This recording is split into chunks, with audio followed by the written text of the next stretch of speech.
The Septuagint Bible with Apocrypha in English. Genesis, chapter 45. And Joseph could not refrain himself when all were standing by him, but said, "Dismiss all from me." And no one stood near Joseph, when he made himself known to his brethren. And he uttered his voice with weeping, and all the Egyptians heard, and it was reported to the house of Pharaoh. And Joseph said to his brethren, "I am Joseph, doth my father yet live?" And his brethren could not answer him, for they were troubled. And Joseph said to his brethren, "Draw nigh to me." And they drew nigh. And he said, "I am your brother Joseph, whom ye sold into Egypt. Now then, be not grieved, and let it not seem hard to you that ye sold me hither, for God sent me before you for life. For this second year there is famine on the earth, and there are yet 5 years remaining, in which there is to be neither plowing nor mowing.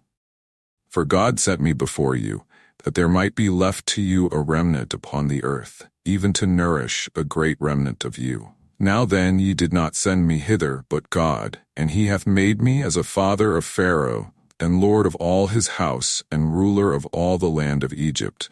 Hasten therefore, and go up to my father, and say to him, These things saith thy son Joseph, God has made me lord of all the land of Egypt. Come down therefore to me, and tarry not. And thou shalt dwell in the land of Gesem of Arabia, and thou shalt be near me, thou and thy sons, and thy sons' sons, thy sheep and thine oxen, and whatsoever things are thine. And I will nourish thee there, for the famine is yet for 5 years, lest thou be consumed, and thy sons and all thy possessions.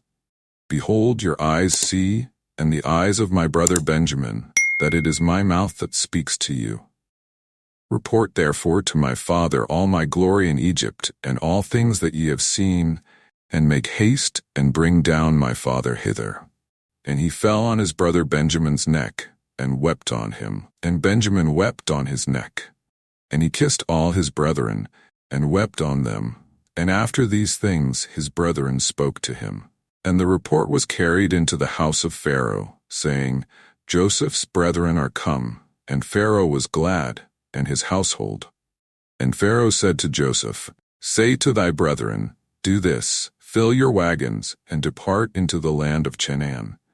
And take up your father and your possessions, and come to me, and I will give you of all the goods of Egypt, and ye shall eat the marrow of the land. And do thou charge them thus, that they should take for them wagons out of the land of Egypt, for your little ones and for your wives, and take up your father, and come. And be not sparing in regard to your property, for all the good of Egypt shall be yours. And the children of Israel did so, and Joseph gave to them wagons, according to the words spoken by King Pharaoh, and he gave them provision for the journey. And he gave to them all 2 sets of raiment apiece, but to Benjamin he gave 300 pieces of gold, and 5 changes of raiment. And to his father he sent presents at the same rate, and 10 asses, bearing some of all the good things of Egypt, and 10 mules, bearing bread for his father, for thy journey. And he sent away his brethren, and they went, and he said to them, Be not angry by the way. And they went up out of Egypt, and came into the land of Canaan, to Jacob their father. And they reported to him, saying, Thy son Joseph is living, and he is ruler over all the land of Egypt. And Jacob was amazed, for he did not believe them. But they spoke to him all the words uttered by Joseph, whatsoever he said to them. And having seen the chariots which Joseph sent to take him up, the spirit of Jacob their father revived.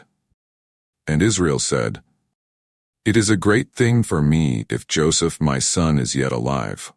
I will go and see him before I die.